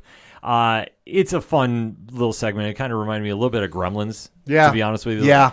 But you're seeing just a lot of She-Hulk doing She-Hulk things, breaking the fourth wall, and it's just sitting there fighting these things. There was like a little homage to the Ang Lee Hulk movie, though. Okay. Because it reminded me when she was fighting those creatures there at one point, too. So there was some cool moments of here having action. And then once they finally deal with the magical creatures, they basically say, all right, Donnie Blaze, you're done. You're going to now comply because we had to bail you out. Mm-hmm. So the episode kind of wraps up there in that case. And then you see that Jennifer Walters goes back to her date, wakes up the next morning. She's back as Jennifer Walters. Mm-hmm. The date is not interested. Because he's interested in She-Hulk. He's not interested in Jennifer Walters. Yep. So he takes off. She's kind of having the recap of everything that's going on. Yep. And then when the doorbell rings, she goes, and she's hit with what, Pad? A cease and desist order from Titiana, because Titiana beat She-Hulk to the punch and trademarked the name She-Hulk. Yes. She's filing an injunction against her. Yeah, so the first villain that She-Hulk ever had to face got out of her charges because of She-Hulk. Yeah. And now decided to do the most social media thing ever. Mm-hmm. And go start making copyright claims. Yep. And obviously try flipping it, being the social media influencer that she is. Only thing missing was some frivolous DMCA claims. Yeah, so this played right into She-Hulk. Like, this is a perfect way. Like, this is like a comic come to life. And I can't stress that enough. If you've ever read Dan Slott, you've ever read the John Byrne runs, the Charles Soule, like, this is where it comes into play. And, like, I think Dan Slott, in fact, tweeted out, like, to paraphrase, this is the most She-Hulk comic you'll ever see on live action. Mm-hmm. And it hit all the points, too, because it had the humor. It had the action. Yeah. It made sense to an overall thing. Yeah. But obviously, this is something that She-Hulk would be coming into. Mm-hmm. And it gave fans just a really fun episode. And that's one vibe that you get with this show completely. Albeit, though, the thunder was stolen by Madison. Yes, and listen, if she is not appearing at the Avengers campus by the end of the year, missed opportunity. Oh, my God. Well, you know what? They kind of left the loophole open. Well, and she doesn't even have to have the drink because the kids are around. Like, just have her going around being Madison. Yeah, but there's one loophole that they can bring back because obviously now she is hanging out with Wong. Yeah. They never explained the deal she made with the demon to get out of the original dimension Donnie sent her to. Yeah, that's true. So we don't know. Like, this could be something for a future reference for a show. Could be. They could do a one-off, like do a what if they want to. Like, there's possibilities here because their chemistry together and comedic timing was so on point that even though the scenes were brief, they won. And that is just a true testament to the writing of the show and the acting. Because Benedict Wong and Patty absolutely just tore those scenes apart. Their back and forth just absolutely is fantastic. And that is what you take with this show. There is so much win about this that, yeah, we don't have a traditional super villain, so to speak. We didn't get a lot of follow-up about whoever was trying to steal She-Hulk's blood. Yeah. But there was enough that you legit went, okay, I get it. It makes sense. And that's something that is a true win for everybody because we're all screaming we want to see something different with the MCU. Here we go. And that's something that I tell you what, I was sold on, Pad. And I think that this is something that fans are really starting to get the vibe of this show and really starting to go forward with it. Yeah. And I think that this is something that they can definitely build off moving. Like, I can't stress enough. This is going to be that benchmark episode. Like we talk about with Agents of S.H.I.E.L.D. season 1. And you get the Captain America Winter Soldier episode, and then the show really kicks in. I feel that's here. I really do. And I think that there's so much to go with it that we have now hit that stride with only absolutely. With only, what, 5 more episodes left? Let me look. This was episode 4, so you've got 5, 6, 7, 8, and 9. So, yeah, 5 more. Yeah, they've finally hit that stride. And where we're going to go from here legitimately is anybody's guess. Well, I'm willing to bet I'm not going to say this is a hard lock. This is like a soft lock. I'm willing to bet next week, since we got the injunction and the pending court case at the end of this episode. Wouldn't be surprised if the next episode we get a certain blind lawyer from New York in the next episode. I think so, too. I was going to say that's my prediction for next week. That's my guess. Just the only question now, though, because I know the speculation with a couple of our friends. I know Ron from 3FN was saying the leader was the one trying to steal the blood from She-Hulk. That would have been a great twist. Could be. I don't think they're going to do that if he's going to be a part of Captain America New World Order. Yeah. It could still happen. So, I mean, Ron might be right about this, but then the question now becomes who's the one trying to steal the blood? I'm still going to say it's Justin Hammer. Because it's been a minute since we've seen him. Exactly. Like, it's going to be somebody that's established. I don't think they would go completely... I could see it being Justin Hammer, because it could be a moment where, like, one of the future episodes, it's a bonus scene with them, like, failing for, like, the umpteenth time to get the blood. And it's just them talking to, like, the back of a desk chair, like you see in movies, and then the villain turns around. And it turns around, and it's Justin Hammer. It's like, holy shit, you're still around? Yeah. Like, I will mark out if it's Dr. Doom. Like, could you imagine? Oh, that would be wild. You see the internet melt down in the quickest hurry you've ever seen it. I saw fan casting bear in mind, fan casting for Dr. Doom. I marked out like a madman for the fan casting I saw as Dr. Doom. Daniel Craig. Oh my God, that would be epic. Oh, or no, that wasn't as Dr. Doom. Sorry, that was as Magneto. I'm still in. Daniel Craig is Magneto. Fucking hell. Yes, please. Well, you know, those castings are starting to get more interesting as the shows are progressing forward. And with She-Hulk, that would be a perfect way to sneak it in, because nobody's expecting it to come, because She-Hulk's villains gallery is a true BDC list. I know I spelled that out of order. I don't care. You get my gist that they're not really household names for the most part. But this is a possible way to really sneak something in moving forward. Maybe you're going to see Julia Louis-Dreyfus's character go in here for something for Thunderbolts. I wouldn't doubt that happening. But overall, this episode really clicked on its points, and I think there's a lot of win to be had here.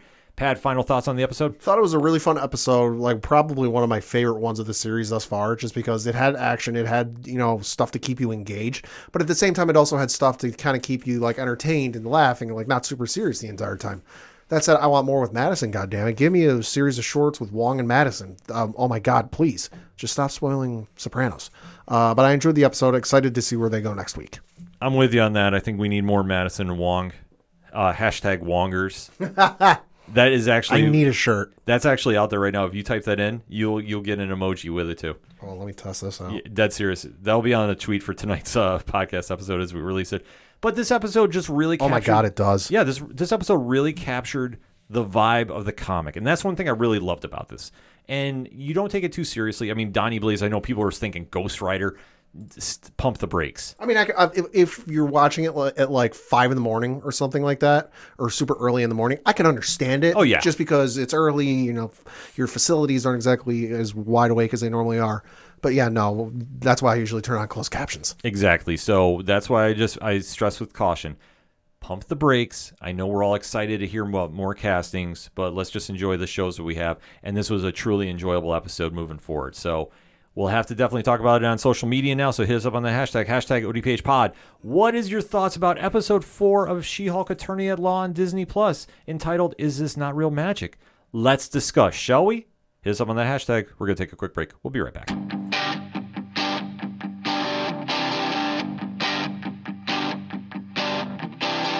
This is Tom from Tom Joe Lou, This is Matt from Sideroom Sounds. and you're listening to ODPH Podcast. Wanna go where no one knows my name, to the desert, the oceans, or the plains. 'Cause I Coming back for the final segment on this edition of the ODPH podcast. Pad, what you got? Got a couple things to talk about. The first of which is video game related, because there was an Ubisoft live stream that took place last week. It had some gaming announcements. You know, the upcoming Mario Rabbids game was featured, but the main source that I was interested in was the Assassin's Creed portion of it, because there was a leak a couple weeks ago what the next upcoming game was going to be. It was officially confirmed, and they talked about that, plus the future of the series. So one of the things they talked about with the game is that the current game, the most recent game in the franchise, Assassin's Creed Valhalla, is getting one last piece of DLC titled The Last Chapter. I forget when it's going to be coming out, but I know it is going to be free, a free DLC for everyone, so you won't need to pay for it. But it is going to be the last piece of story DLC they do for the game. So I'm super excited for that. I'm over 200 hours into the game, and I'm barely into the second. There's 3 DLCs out now. Story DLCs out now. I finished one of the 3. Just started the second one, and I'm over 200 hours into the damn thing. So I'm going to probably push 300 by the time it's all said and done with the DLCs, which is insane to think about. But then they went on to talk about some other stuff. One of which is that they are partnering with the folks at Ubisoft are partnering with Netflix for a couple of mobile games and an upcoming series. So reading from an article on Variety.com, the article reads, quote, Netflix and Ubisoft have partnered on a new Assassin's Creed mobile game and 2 other mobile titles that will be available exclusively on mobile to Netflix members globally with no ads or in-house purchases. So no, like nothing in game like, oh, you got to buy. The other 2 titles are a new Valiant Hearts game, which is a sequel to Ubisoft's award-winning game Valiant Hearts: The Great War, directed by its original core team, but featuring a new story, and a sequel to Ubisoft's The Mighty Quest for Epic Loot mobile game, which was shut down in 2016. All 3 mobile games will be available to Netflix members in 2023. Quote, we're thrilled to work with Ubisoft, whose track record creating memorable worlds for fans is unmatched, said Mike Verdu, Netflix VP of Games, in a statement. This partnership will provide our members with exclusive access to some of the most exciting game franchises as we continue to build a catalog of great mobile games for our members around the world. Said Ubisoft's chief mobile officer, Jean-Michel Detoc, as we continue to create great experiences on all platforms, we are glad to be partnering with such an innovative and creative partner as Netflix. I believe that this partnership will be a great opportunity for Netflix members to further explore our worlds and universes on mobile, close quote. So they got that going on. And then they also, which I know they announced it a couple of years ago, but they further reaffirmed that, hey, we're also working on a television series with the folks over at Netflix, which it's all good news. You know, I know Netflix has delved into the, mobile games aspect of things. I've looked at them. I've never played any of them, but they all kind of feel like ripoffs of popular stuff. I might give the Assassin's Creed one a shot if it's anything decent. But we'll see when it comes out. Yeah, I mean, it definitely looks interesting. There's... it definitely caught my attention. Yeah. Like, I don't know if I'm fully sold on it. Sure. But, like I say, that's kind of me in most video game stuff. Yeah. And then they gave a bunch of updates on the upcoming games. I was wrong about the Assassin's Creed 1 remake. They did not announce that. Wouldn't put it out of the realm of possibility, though. Hey, you never know. Exactly. But they did give a first look cinematic trailer for the next game in this franchise titled Assassin's Creed Mirage. This one is taking place in the 9th century CE in Baghdad. So the height of, at its height, and it is starring the character Basim, who, if you've played Assassin's Creed Valhalla, you are very familiar because he was one of the major ones, right? He was one of the major characters he was one of the major main assassins in that game. You didn't play him, but he was a character featured in that game. And in Valhalla, he was a master assassin, so he reached the pinnacle of the order, the highest rank and all this. This game is going to be kind of his ascension to that point from a person who's not an assassin to becoming assassin. And I gotta say, looks really good. Looks like it's kind of getting back to that old school Assassin's Creed feel to it with stealth and combat and not so much an RPG. We're going to make you a literal god that can kill anything in one shot, which I'm all for. No, it definitely looked dope. Like, I'm not the biggest Assassin's Creed person. Sure. I mean, especially these days, because it just kind of feels like they're just rehashing. Yeah. But trailer looked dope. Yeah, I mean, looked really good. Really liked it. Yeah. So they announced that, and then they announced 3 upcoming games with no future release date. The first of which is they titled Assassin's Creed Project Red, which is no release date for this, but they're finally doing it. Fans have been crying for it for years, like maybe a decade now at this point. But this game, whenever it comes out, is going to be set in feudal Japan. Sold. Oh my God, this is going to be amazing. Looked fantastic, even though it was a short trailer. Short trailer, only 30 seconds. The other one they announced is titled, kind of tentatively titled, Assassin's Creed Codename Hex. Again, not much to go on this. Don't even have a release date for it, but what the fan speculation kind of going off the trailer and the name Hex, current speculation is that it is going to take place in Massachusetts in the, I want to say it's the 1600s, specifically the Salem witch trials. That's an interesting timeline if they want to do that. Which if I get to go around, colonial New England, killing witches and killing various Templars dressed as whatever, I'm all for it. That'll be fucking awesome. I mean, it's a very imaginative take. So listen, I'd be interested in that one. And then the last one they announced is titled Assassin's Creed Codename Jade. This one is taking place in the early, I think it's like 215 BC, China. This one is a mobile game coming at a future date. It's an open world game. Not much is known about it. They just kind of give a cinematic trailer telling you, hey, it's going to be in China. So that'll definitely be something interesting. And the last one they kind of mentioned on was Assassin's Creed Infinity. Which the speculation was it was going to be like an open service game, one of those ongoing, constantly updating things. It doesn't sound like it's going to be that. Like they talked about it, but they didn't give full details. They basically, the way they talked about it in the live stream was that it's kind of going to be the hub going forward for all future Assassin's Creed games. That like it's where you can go to it, because if I know on the PlayStation Plus, Game Pass, their version of Game Pass, you can play pretty much all except for the first one on that service. They're all like from Assassin's Creed 2 all the way up through Valhalla. They're available on that service. So it sounds like this Assassin's Creed Infinity is going to be a hub where like you can go in there, and if you want to go play Assassin's Creed 2, you can go into this and then jump into it through that platform. If you then want to go in and play Syndicate, you can jump in and go through that. The other thing I heard is that it's going to be for the future of like the present day storyline that kind of interconnects, because in the games you have the past storyline of what you're experiencing in the past, but interspliced with that is stuff taking place in the present time.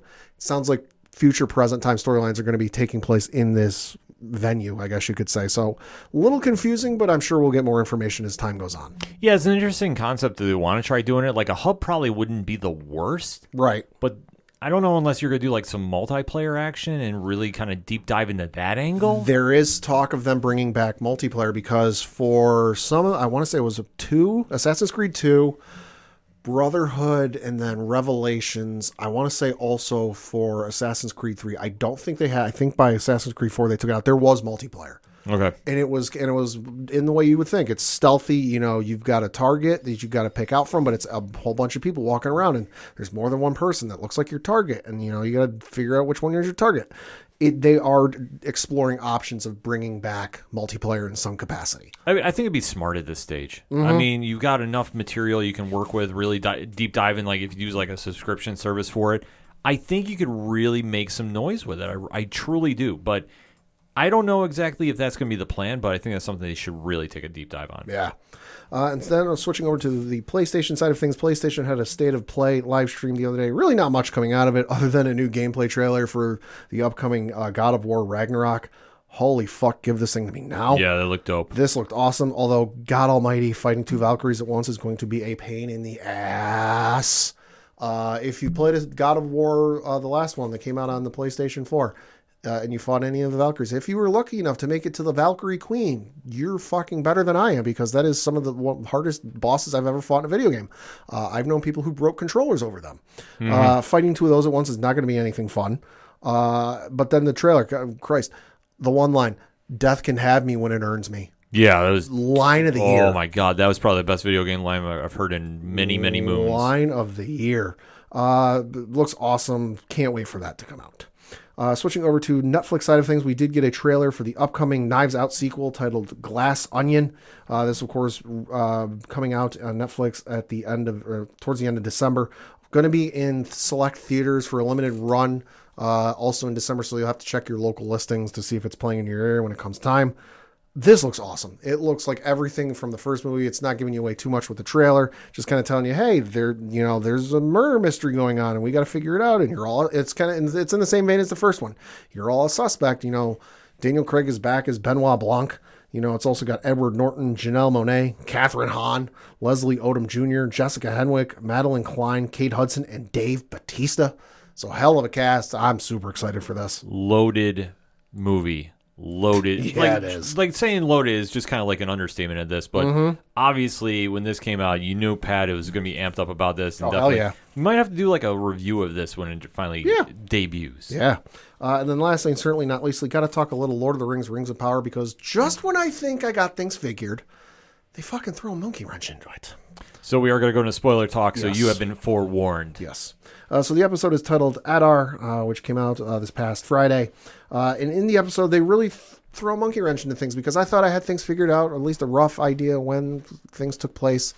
But then they decided to introduce Elendil and Isildur, which, if those names sound familiar, Isildur is the ancestor, one of Aragorn's ancestors, like direct, father, son things. And Elendil was his father. If the names sound familiar, that's because you saw them. They were two of the characters you saw at the beginning of Fellowship of the Ring in the big battle where Sauron gets his finger cut off and he has the ring destroy it, that whole thing. Mm-hmm. Elendil is killed in that battle, and Isildur is the one who slices the ring off with, and he was supposed to throw the ring in the fire, but then the ring tells him no, and he leaves. So the fact that we've thrown them into things really threw a monkey wrench into my whole timing on when things take place. But I mean, it's possible. They're Numenorians, so they live a long ass fucking time. Aragorn is also of a Numenorian. In case you didn't know, when when Lord of the Rings takes place, he's like 180. So interesting. And they kind of hint to it. They tell about it in the books, but in the movies they don't really say it. They kind of hint at it in the extended edition. In the second movie, when Eowyn, the blonde from Rohan, is talking about, you're a ranger of the North, the Numenorians. My grandfather told me stories about them, and Aragorn goes, "Yeah, I know. I met him," and she just gives him this look of what, So really throwing a monkey wrench into that whole thing, but I'm all for it. It's keeping things unpredictable, which I always like, because as long and as storied as the Lord of the Rings franchise has been, people have dissected every portion of the appendixes and all of the books that have come out forward, backwards, and sideways. Mm-hmm. That it'd be very easy and predictable to just go, all right, we're at A, here comes B, and then, the next episode C. They're throwing a monkey wrench into things, and I like that. It's keeping me on my toes. So very good episode, though. Yeah, I got to check it out just right before we recorded. So I did like it, too. I mean, it definitely had its moments. Yeah. But like I say, and if you've been listening to the show a while, Pat is very much into the Lord of the Rings mythos more than I. So this one definitely had a lot going on with it, and it was a situation that I'm still trying to wrap my head around where everything is, but sure, they definitely are moving things in the right direction. It has not been as slow as I thought it was going to go, but still, action sequence in this episode, though. They finally delivered on that. So there's a lot to take for a win for that. There is. So that said, since obviously we ran a little heavy with the D23 commentary, we're going to kind of do our quick recap of House of the Dragon, the Game of Thrones spinoff on HBO Max, which has been a lot of rave reviews. So let us go into spoiler talk for The King of the Narrow Sea. So, Pat, what did you think of this episode? Thought it was a good episode. I dug kind of the political backstabbing and the intrigue and all that. Got a little creeped out at certain points. Got a little confused at certain points because they started talking about some stuff. I'm like, wait, did that happen? Had to rewind a couple of times. But no, I dug the episode. Yeah, this one, a lot of political backstabbing, which was okay.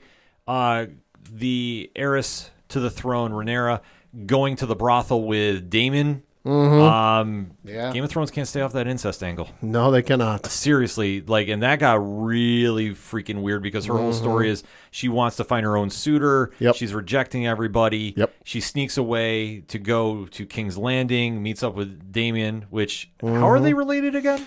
He is her uncle. Okay, so let's just establish this. Yep. And even though Matt Smith is the MVP, yes, Julio from the Contrarians podcast, he is the MVP. I will stand by it, but man, this episode was really too fucking creepy for me. Yeah. Because they go to the brothel after they've been drinking. Well, Damon goes to the brothel. She gets dragged along. Yeah, she's like following with it though. And then he is trying to hook up with her. Almost happens, but he bails out. Then she winds up going and hooking up with the knight that's been protecting her, Sir Kristen. So while this is going on, the Hand of the King at the time has been informed of this. He tells the Queen, a.k.a. her best friend, things are getting really messy at this situation. Yeah. And then, of course, she is like, well, I got to go tell the King. Yeah. And then she is investigating on her own. And she's like, no, I did not have sex with my uncle. Yeah. Things I did not think I would be saying on this podcast. But yeah. why, Pad? Reasons. So at this stage, you see the King is now confronting Damon and okay, what is going on? Ready to slit his throat. Yeah, because obviously you've ruined her. She's not a virgin anymore. Nobody's going to want her anymore. Yeah, he's more concerned about the throne than anything. So now and then Damon comes up with the brilliant idea. Oh, just let her marry her off to me. Yeah, because that just solves everything. Yeah. A minor faux pas in Damien's plan. I got to put it out there. Because this just goes absolutely off the rails. Because the King responds and says, nope, she's going to marry somebody else. Yeah. Valerion. And thus, King is just deciding to take the entire house down. Fires his own hand. Yep.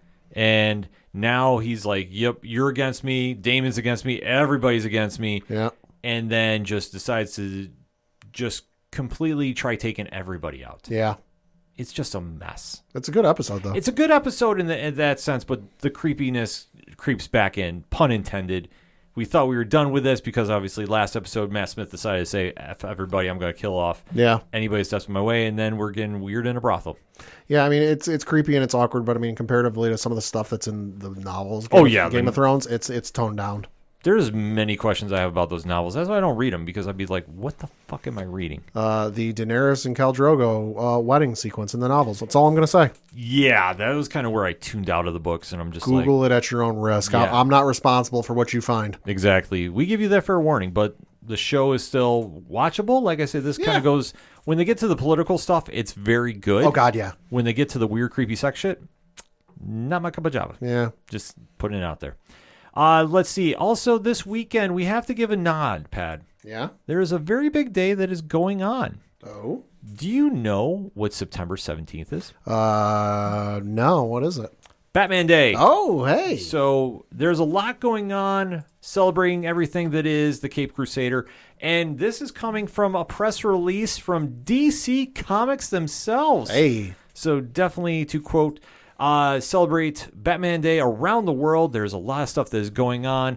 DC and HBO Max announced new voice talent for the anticipated animated feature-length Batman and Azteca. So, Choco de Imperación. Okay. A new Batwheel special. Ooh. And Batman the Audio Adventures expands to new platforms. Ooh. Yes. Batman, if you haven't listened to Batman the Audio Adventures out on HBO Max season 1, fucking phenomenal stuff. You know, it's a radio drama. It's a audiobook. They even animate the backgrounds of like where the scenes are taking place, but then in the foreground is this like old 1930s style radio, and it's playing like you're listening to a radio drama from the 30s. It's amazing stuff. Oh, absolutely. So to quote the DC Comics press release, at participating comic shops, fans can pick up free comic books on Batman Day, September 17th, with 2 special titles available. Batman Hush #1, Batman Day Special, with the seminal work of artist Jim Lee and writer Jeff Loeb. And for younger fans and the younger fans at heart, there's Batman's Mystery Casebook, Batman Day Special Edition. So a preview of the upcoming DC middle grade title by writer Shali Fish and Christopher Iminga. So apologies if I butchered anybody's name. So there's a lot going on for that. Like I said, HBO Max announced the new Batman Azteca project that is coming out. Yeah. In the English translation, Aztec Batman Clash of Empires. So that is something to definitely be keeping an eye out for when that comes out. That looks fantastic. And then the Audio Adventures Season 2 is coming to HBO Max. So this is something, according to the press release, I'm showing Pad right now. Yeah, I'm super excited for Batman Audio Adventures just because it's something that, like, even if you're working on homework or you're working on like some like cleaning the house, doing the dishes, you can throw it on your TV, listen to it, and you don't need to pay attention because it's literally an audio drama. So there's nothing you just need to listen. Yeah, so to read the press release, beginning today, Season 1 of Batman The Audio Adventures, HBO Max's first scripted original podcast will now be available on all podcast platforms. Ooh. Previously available only on HBO Max, Batman The Audio Adventures is written and directed by Emmy Award winner Dennis McNichols, and also features a star-studded cast of Jeffrey Wright, Seth Meyers, Chris Parnell, Rosario Dawson, Bobby Moynihan, amongst others, lending their voices to the thrilling, fantastical, and sometimes comical stories of Batman's Gotham City come to life. Going to go ahead and add that one to my download list. Yes. Also, if you're playing multiverses, so this is the Batman or the Warner Brothers Super Smash Brothers mashup. The free-to-play platform fighter video game will celebrate Batman Day with an all-in-game event granting a Batman profile icon to players who complete 20 matches as the Cape Crusader from September 16th to the 19th. So definitely a lot of cool stuff there. Something going on with Injustice Mobile 2 as well, so if anybody's still playing that. And then you get to, if you are going to Cinemark. Now, I'm showing Pad this. This looks absolutely dope. So Batman Day in the U.S. and North America. So Saturday, September 17th. Cinemark exclusive event. So fans can celebrate Batman Day on the big screen only at Cinemark. The exhibitor will have exclusive showings of the following films at select locations as part of the special day. Batman Mask of the Phantasm at 2:15. Oh, fuck. I got to Google where the nearest Cinemark is. Batman 89, 4:30. And Batman Returns 30th anniversary, 7:25. So for more information, fucking hell, that's awesome. More information, cinemark.com/Batman Day or the Cinemark app. So there's so much going on with that as well. They just literally, if you are a Batman fan, you need to go check out the Batman Hub at dc.com/Batman Day and follow @Batman on Twitter, Facebook, and Instagram all week because they're going to be tipping off events all over the world. So if you're in South America, they have stuff going on there. If you're in Europe, they have stuff going on there. Asia, Australia, wherever you are in this world, there is stuff going on for Batman Day. So you just need to go check that out. And so, Pat, let's just say this. What is your favorite Batman story? Oh, in terms of the comics, that's a tough one. I liked what they did with the Joker War most recently. That's probably been my favorite one.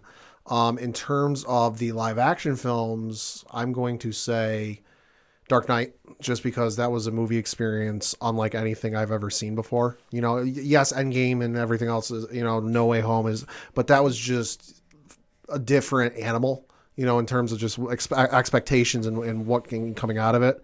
And then in terms of the animated stuff, I would say it's a tie because Mask of the Phantasm is, I will maintain, the best movie Batman story they've ever done, bar none. I will say that one, but then also Batman/Superman Public Enemies. That's also a good movie if you haven't seen that one. For me, it's tough. I bear no shame in saying I still think Snyder and Capullo's Batman run is like my personal favorite one. I love that entire run. Tom King's is very good too, but he dives more into like the human aspect of the Bat, which does drag a little parts. Like I know nearing the end of his run before he went to Batman Catwoman, it kind of really went off the rails a little bit. I know with Alfred dying, I mean, I should say spoiler, but let's face it, it's been a couple of years now. That was still a solid run for most of it. Like I said, War of Jokes and Riddles is always one that stands out to me. Contagion is one where Batman has to fight a virus. Yep. And I always think that's such a creative idea too, because Batman's so used to using his mind as a detective. How do you fight something you can't fight back? So that was also a really cool one. Long Halloween is arguably my favorite of all time, too. Yeah. I love that original run. And like I say, Dark Victory was okay, but still, Long Halloween is up there, top shelf. Hush is fantastic just because Jim Lee's art. And I'm a big Jim Lee fan. So that one did a lot for me. So I'll pose that question to the ODPH Society this week. Obviously, Batman Day is coming up September 17th as you're listening. Tell me your favorite Batman moments. It can be your comics. It could be the movies. It could be the TV shows. I mean, what is your favorite Batman time? Like, let's just say, give it to us, hit us up on the social media accounts, and we'll definitely talk a little more about Batman as well. So that being said, at the comic shops, I would say it's kind of a quieter week, so to speak. Only have one Parlay Point review, but definitely one to check out. Census #1. Now, this is on Comixology Originals. You know how much I love that line. So this book is done by Mark Bernardin, Adam Freeman, and Sebastian Perez, Bernardo Bryce, and Sarah Litt. So, Pad, the concept for this, I'm just going to show you the cover. Okay, so Census looks pretty sensible. Yeah. So here's your opening page right here. What the fuck? Yes. All right. So that got weird. It gets weird in a second, but this book has got a very cool vibe to it, and it goes in a different direction than you would expect because you literally go into the life of Liam Malone. And he takes a job where he's got to go investigate the census, kind of like what happens normally. Yeah. And boy, what he finds is not what he signed up for because he is somebody that gets kind of roped into the supernatural side of things, to put it mildly. So this book, though, is a very fun read. Combines a lot of different elements, comedy, a little supernatural, a little horror elements too as well. And it just getting started, obviously, issue #1, I really think was very cool. So definitely go over to Comixology Originals. Go check the issue out. Definitely recommend it. It's a fun read. And then from Marvel, Savage Avengers #5. Oh, boy. Now, we are a very big David Pepos podcast here, along with Cheers to Comics. Shout out Brian Wayne. Pepos and Carlos Magno, are absolutely killing this thing. This might be Marvel's best book on the block. I bear no shame in saying this. I think what they're doing in this comic is some of the best stuff on the shelves, and that ending that happens is going to blow your mind. Like, if you're an old school Marvel fan, where they go is absolutely fantastic. And like I said, the artwork of Carlos Magno is absolutely on point. And David Pepos is taking this completely eclectic lineup and running some places with it too. Love this issue. Love this series. Definitely doing a lot of cool things. And then, obviously, if we're talking Batman, well, we should probably recommend the Batman book. Wouldn't you say, Pat? Yeah. So, from Mark Waid and Mahmoud Asser is Batman vs. Robin #1. So, according to the DC Comics press release, spinning out of the events of both Batman, Superman, World's Finest, which is amazing too, by the way, and Shadow War, father and son will do battle in one of the most earth-shattering tales ever told.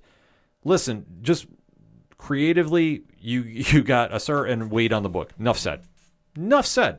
So go check this out if you need a good Batman book to pick up this week. I definitely would recommend that because there is a lot of really cool stuff going on with that. And also, if you're looking for another Batman book to pick up, Batman One Bad Day, The Riddler, our guy Sean over at the Caption Life podcast did a review for it. Definitely is well worth picking up, so shout out to him. Go check that review out. Go check the book out. And there's so much cool stuff at the comic shop this week. So as we always say, go support your local comic shops wherever you are in the world, and go support your favorite independent comic podcast because we're all putting in big work to tell you what to go pick up every new comic book day. Pad, that being said, the music you heard on this edition of the ODPH is that a shout at the robots. They're fantastic people. They read comics. They're probably going to be celebrating Batman Day. If I want to find out about a show, where do I go? ODPHpodcast.com. Right on. You go over to the music section. You check out everything going on with Shout, Brian Wolf, Floodland, Second Suitor, Tom Jolu, Yard Party, all the amazing groups that give us their music each and every week to use on the podcast. We can't say thank you enough, and that's why we say go support the hell out of every one of them. Fantastic people. And we are still going to be interviewing Yard Party at some point. I promise you we will do that at some point. We're got to get the schedules all lined up. Everything is a little crazy right now, so we got a lot of stuff going on, but that interview will be happening sooner than later. Mark my words. Also, while you're at the website, you need to go check out the classified section, which has friends of the show, such as 3FN Podcasts and a lot of other cool people you need to go check out. Also, organizational links supporting Black Lives Matter, all the amazing pod groups we're in, voter registration links, can't stress that enough. If you need to find out information, that's where you go. Definitely go check that link out. Also, Pad, we have a directory. Yes, we do. How many providers are we on? 914,000. Man, it grows every day. And you know what? I'm not doubting it because if we're not on your favorite podcast provider, I don't know how we're not, to be honest with you. But tell us. We'll try making that happen for you. If you can't find the ODPH, we provide links so you can follow, subscribe, drop a 5-star review because it really does help the brand and definitely helps everybody to catch wind of what we're doing over here because that's what means the absolute world to us.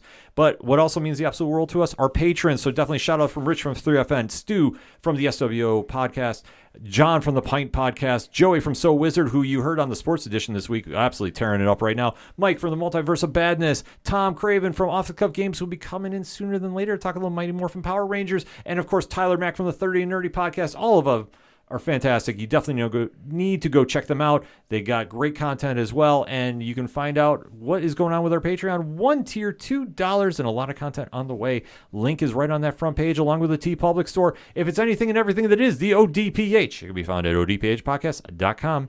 That's all I got for this week. So for the one only Padawan J, Thank you. I'm your host, Ken M. Celebrate Batman Day and be amazing this week, folks. Thank you, as always, for listening to the ODPH podcast, better known as the Ocho Duro Parlay Hour.